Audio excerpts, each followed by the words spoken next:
Welcome to Sport 24/7, your home of all the latest sports news. Today's episode is all about underdogs, and we're here at Highbury Stadium, home of Fleetwood Town, who after a meteoric rise from non-league are now challenging for the Championship. We also take a look at Halifax Rugby League's promotion push for the Super League and visit boxer Terry Flanagan, who despite being world champion still has a lot to prove in 2017.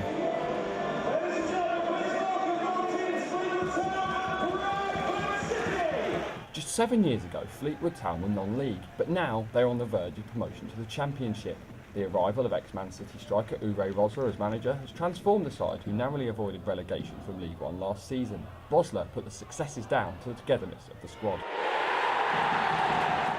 I think it's not that we have one player who decides every game. It's more a team. I think we presenting us very well as a team, and you have always now and then somebody come up with something special, and today I'm just overwhelmed.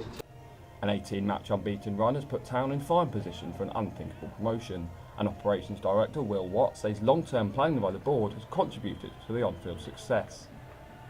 It's not by accident here at Fleetwood Town. There's been a long-term plan by the chairman. He's spent a lot of money on the infrastructure, he's spent a lot of money on the training ground, so it's certainly not by accident, and we hope that in the next few years we'll continue to improve and one day be good enough to hopefully get into the Championship. With the club sitting fourth in League One, it's not just here all the hard work is done, but here at the club's brand new state-of-the-art training facility at Pulfoot Farm. With 19 goals between them are forwards Devante Cole and top goal scorer David Bull. Fleetwood are free scoring in their promotion challenge, but Bull says they aren't getting carried away. Firmly on the ground, I think for us, we want to beat that. The points total from league, the highest total that Fleetwood have done in League One, so we want to beat that and then go on and see from there, and you never know. With Bolton, Scunthorpe and Bradford City all having previous playoff experience, they're all breathing down Town's neck. Their form could be pivotal in deciding who will be playing Championship football next season. Not everyone believes Fleetwood can keep up their current run. So sometimes I think it's just that ability to find a plan C or just find another way to surprise teams, because they were at the start, when it came to November, they were the surprise package, but now people are doing their homework and they're coming to Highbury and they're setting up not to lose rather than to go for the win. There is a lot of optimism amongst the fans who have enjoyed Fleetwood's best season as a professional club, but do most believe they can get promoted? Of course I do, anything's possible. Definitely think we can get promoted. I mean, we've got an 18-game unbeaten run, lost one in 20, form team in the league. Keep going and going. I think we can sneak into second. If not, I think we'll win the playoffs.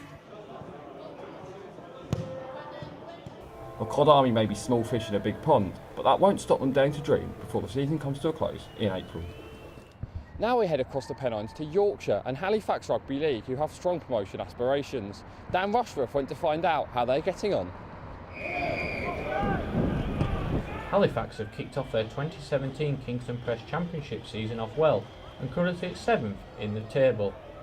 The club have been dreaming of a return to Super League since their relegation in 2003, and coach Richard Marshall believes they need to improve dramatically in order to reach the playoffs this campaign. We are underdogs this year.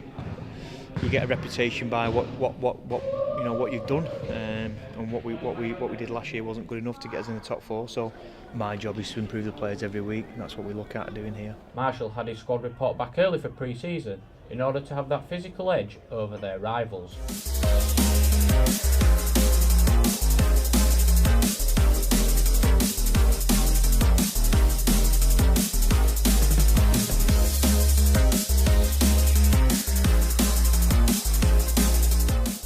Ex-Hull Kingston Rovers standoff Scott Morrell is one of a number of players with Super League experience in the squad. He knows that talent alone won't be enough for Fax to gain promotion this time around. It's a tough league. We're not going to say, we're getting promoted, but we like to think we'll be up there. We've got a good squad, and if we keep injury free, I'm sure we won't be far off. No expectations, and then just take yourself week in, week out. Last year we had big expectations and we didn't live up to that, and we're very disappointed, so we'll happily take the underdog status this year.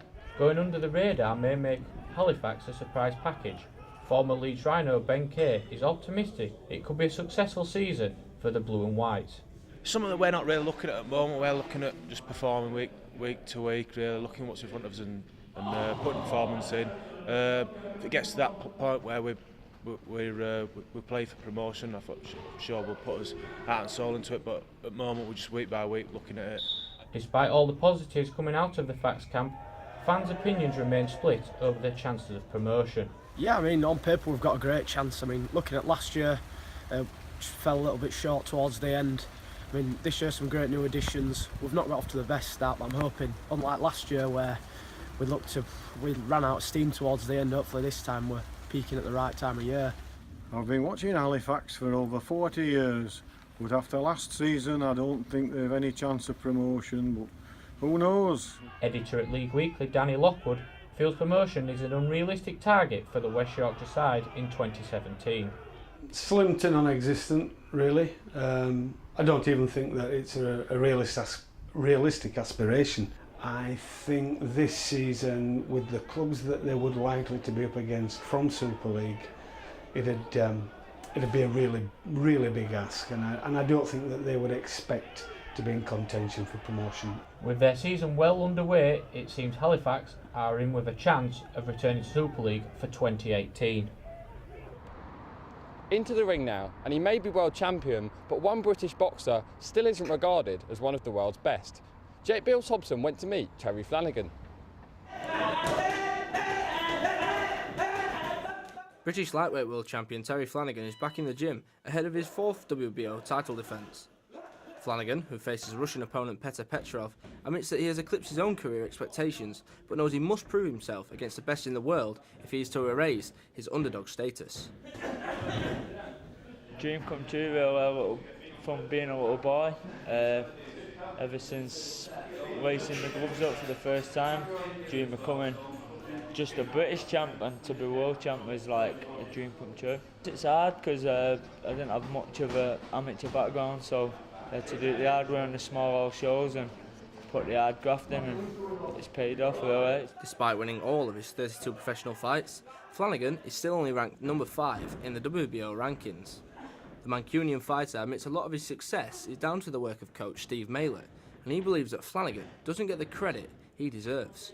He's still a bit behind closed doors. Not everybody knows how good he is, so I think until he's tested and he loses a few rounds, comes back to win a fight, people will always judge him a bit. I hear a lot of good press in America about Terry. They actually think he's a good fighter. I think there's still a few doubters in Britain, so we're here to prove him wrong. Flanagan claimed the world title after a second-round stoppage against the American Jose Zepeda in 2015. Since then, he has successfully defended his belt on 4 occasions, including defeating former world featherweight champion Derry Matthews. Flanagan has also defeated British lightweight champion Gary Sykes, and his former trainer Julian McGowan believes that Flanagan's underdog status stems from a quiet amateur career. It's a difficult one. I think underdogs are those people who have never sort of shone for one reason or another, and never just been the name on people's lips. I mean, Terry was the same when he was an amateur. As an amateur, he beat some good kids, but he didn't get selected for international duty. He didn't box for GB. And sometimes it's just the case of it's not what you know, it's who you know. After becoming the first ever British lightweight world champion, Flanagan has his eyes on unifying the division. A bout with Jorge Linares, the current holder of the WBC lightweight belt, could be on the cards if he defeats Petr Petrov in Manchester.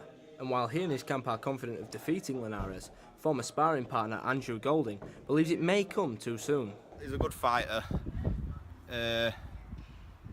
depending whether he's ready for a step up, begs the question through his amateur career and that. He's going to probably have to put a good training camp in to step up to big pros, especially a world champion. It all depends on whether he's put training in his training camp. 2017 is set to become Flanagan's biggest year yet. It could be the year that the underdog becomes the best lightweight fighter on the planet.